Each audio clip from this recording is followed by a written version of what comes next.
This morning, I and a group of other senators were able to meet with a number of ambassadors that were representing Pacific Island nations.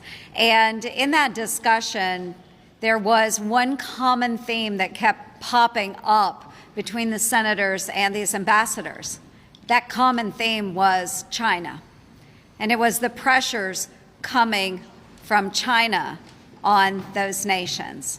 Well, folks, we see China here in the United States and really everywhere around the globe right now.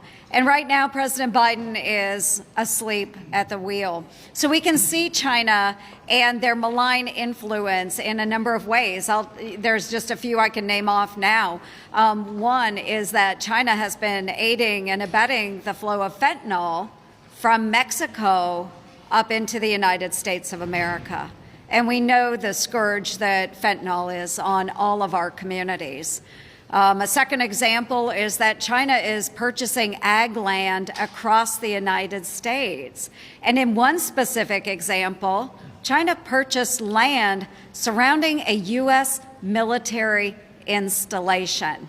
A third example, China has established a spy base in Cuba, just 90 miles away from mainland United States of America. I could go on and on and on about the examples where China is taking advantage of weak leadership here in the United States of America. All you have to do is take a look at President Joe Biden's national security strategy. In that NSS, President Biden mentions China only 9 times. And yet he mentions climate 63 times. You can see where President Biden's focus is. Not the threat of China, but more on climate and his agenda.